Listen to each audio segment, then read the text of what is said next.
right, we made our way to Lower Montegut, and you know, you can almost tell where these eye walls just skirted over from Pointe-Charles, Ile de Jean-Charles, and they make their way around, because then you see the devastation is a little stronger than most of the area. No roofs on this mobile home, no roof on this house, and the ditches are all clogged up, as you could tell, but a lot of debris. As we walk further, complete house on the ground. Look at this structure right here. Once again, I'm with Dwayne Dupre, Richard Toops on location. All right, we'll go further up the road and I'll give you more from Lower Montegut. Hello. Hi. How are you? Fine. Good. Martin Folse, HTV. Yeah, I know Martin Folse, yeah. How you doing? Martin, how you doing? She's down. Okay, all right. So Chantell, we're passing over here. A lot of damage. So It is. did y'all stay for the storm? No, I didn't. They did. They did. In our house down the road, Right. and it was rough, but the wind was strong, but we made it. But Yeah. we think there was a tornado that passed, and we went under the mattress, Yeah. but we made it. God, we saw so much damage coming up here right before here. And was one of those your home? Yeah, right. The house that's completely flat. That's where the tornado passed right by our window, and the oak tree came through the bathroom window. And that house, when we stayed under the mattress from 2:30 till 3, and we got out and we looked at it. The power pole was broken in half. The oak tree was in the bathroom window, and the house next door was completely flat. The shed was completely gone. So it was strong. Describe what you were going through at that time. We're trying to document people Well, it was from 2:30 to 3 o'clock, and those last maybe 5 minutes, you wonder if you're going to make it or not. I Right, mean, because you right. know we were in danger.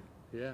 But And the sounds and all yeah, from we a heard tornado. I heard the whistling coming from the window from the back room, and then we heard we had our backs against the middle partition of our house, and it was shaking and vibrating like a freight train, completely like a Right. washing machine, you know, Right, just rough. right. So during those few minutes, we wondered if the house was going to fall on us because it was coming Oh, down. My God. It was coming down. Yeah. Have you ever been through anything like that? That was the worst one. Yeah. And it was a big one. Yeah. It was almost a And 5. it just seems like it never ended. No, it lasted 12 hours, from 12 noon to 12 midnight. And at midnight, we fell asleep. And when we woke up in the morning, we had water in the house, about a foot of water. And then I started to panic. So I wasn't afraid of the wind, Oh, but I wow. was afraid of the water because we had no radio, no way of knowing what was going on. So I went on the front porch and I flagged somebody down to get me out because we couldn't stay in the house because of the water. And y'all, the levee's right behind y'all over here. Yeah, there was only 2 feet of water back there behind the levee. Yeah. The water came from something that broke by the bridge. The Yeah. Humboldt Canal Gate. Yeah. Yeah. Well, it was a phenomenon because the winds were coming from the other side, whipping around. I imagine where your winds were coming from this way. I'm not sure. Yeah. they were Yeah. coming from this Right. way. Correct. It was whipping around, so you wasn't worried about the southeast, more northwest, you would say? Northwest winds, I guess. Yeah. So never again will you stay again? Yes, I would. You're gonna stay again. If there's a 20-foot surge or something like that, I'd drown. You know, I wouldn't stay. You're brave. I'm not afraid of the wind. Okay. And it was pretty strong from what I understand. Yeah.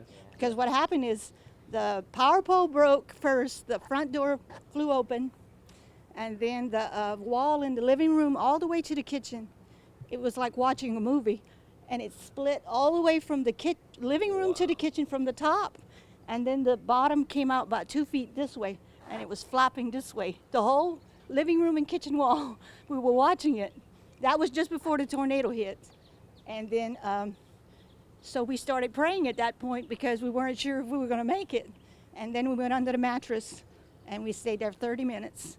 And then when And you're gonna stay. It didn't scare me. I was not afraid of the wind. That's a brave lady right here. There's My sister neither. She was not afraid. yeah. We knew we were in danger now. We could have been killed. And what's your name again? Gertie Dupre. Gertie Dupre. Gertie Dupre, that's courageous. I don't know if I would stay again, but hey, she wants to stay, so. Now for the You know. wind, you don't know if this might never happen again. Right. It might always be a 2 or a 3, 100 mile, 100 mile. And it might be a 5. Or it could be a 5. I'll have to brave it again. All right. What we're going to do, we're going to take a break. I want to interview Chantell and talk to her about this area because it's coming up here. We're going to show you some drone footage along the way, but it's pretty incredible what you were seeing. And so the house we passed where the roof is flat on the ground, that's your house. No, that's my house is before that one. Okay. When we got out of the house and looked, we saw that house was completely gone. The shed was gone, and the oak tree was in our bathroom window. We were surprised. We didn't see that because we were under the mattress, and we said our house was coming down too, because we could hear it creaking like a boat. You know how when a rope is taut, Right. that's what we could hear. We were watching to see if the seams in the bedroom were going to come down on us, and the house was going this way. It was going down. So it wouldn't have been long before, if it would have continued another half hour, we would have been under the house. With all that going on, you sounded pretty focused. Oh yeah, I was not afraid. I'm just nervous, but I'm not. Yeah. I was not afraid. All right. We're going to take a break here from Lower Montegut. We're going to come back, talk to more residents here. Now, Chantell, I think she's allowed y'all to stay here, right? Yes, she brought us here after the storm. Yeah. Well, that's a great neighbor. Yeah, she's wonderful. I'm telling you, she's Yeah. very wonderful to us. Good. Very. And we will talk with Chantell when we come back from the break right here in Lower Montegut. Welcome back from Lower Montegut. We've been telling you before we went to the break that Chantell Mccorkel is very generous with her time and her heart. She's allowed some of the neighbors who have lost everything to come and share her dwelling over here in Lower Montegut. And first of all, God bless you for doing that. Thank you. Yeah. And how long have you been knowing these ladies? I met them right after the storm. I seen them sitting on the porch, so I stopped to go and introduce myself, and I seen how they were living, and I couldn't do it. Right. So I told them to come with me. So right behind your house, is this another living area, or what was this before the storm? This is my mom and my dad's camp, Okay. John and Nancy Price, Yeah. and they always taught me to take care of your elderly people, and that's what I'm doing. Yeah, for sure. And your place looks pretty good Yes. compared to what we saw coming up here. So when she was describing the tornado to me, it looks like your house wasn't in the tornado. Thank goodness. We were blessed. Yeah, there's no doubt. It's such a peaceful area back here. It's so quiet. I love it back here. Yeah. So how many in your family? I know Dodie, no Kim. How many? We have 4. We have Dodie, Kim, Scott, and then me. Okay. You're the quiet one? No. I'm the one that takes care of everybody. I'm just messing with you. So I tell you that. So she didn't know y'all at all before the storm, and she's passing by your home and just stopped and invited She you. knocked on the door, and I opened. I'd never seen her before, and she said, she introduced herself, and she said, "How can I help you?" And I told her what we needed, and she's been helping us ever since. That is an incredible story. That is fantastic, and but like I said, she's very fortunate because only a few. I mean, I'm not gonna say a few hundred, 100 feet away, there's damage on the other side of this tree ridge, and it's the weirdest thing when you're looking around of how close it missed people, but then other people weren't as fortunate. So wherever those strong eyewall winds or spin-off tornadoes would take place, it's incredible. But when you started hearing the sounds coming through the home, I guess you heard constant wind, then all of a sudden, and I'm always trying to document, people always say that tornadoes sound like freight trains. Yeah. When you heard the change, what did you hear? I heard the whistle through the back window where I had my air conditioner, and it was whistling really loud. And my sister is deaf, so she didn't hear that. And then the winds got really, really strong, and it was like really much, much stronger. And then I told her, I said, I think there's a tornado coming. So we went in the hallway, put the mattress on top of us, and that's when I think the tornado just passed through. Because the wall was vibrating, I mean shaking. I thought it was going to come down, but it didn't. But it could have. By the grace of God, huh? Yeah. Yeah.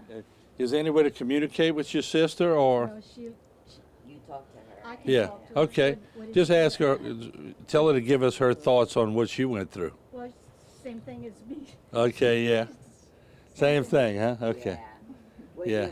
You was scared? You was scared? No, we weren't. No. Okay. No. These are some strong, courageous people that just went through a tornado. And while we're doing this interview, we're showing you the footage as you see it. Can you imagine if you were going through this in your home? And so I know a lot of people, we all get used to our conveniences, and we're all moaning and groaning about stuff that really doesn't matter. Put yourself in these people's shoes and see the devastation that they've been through.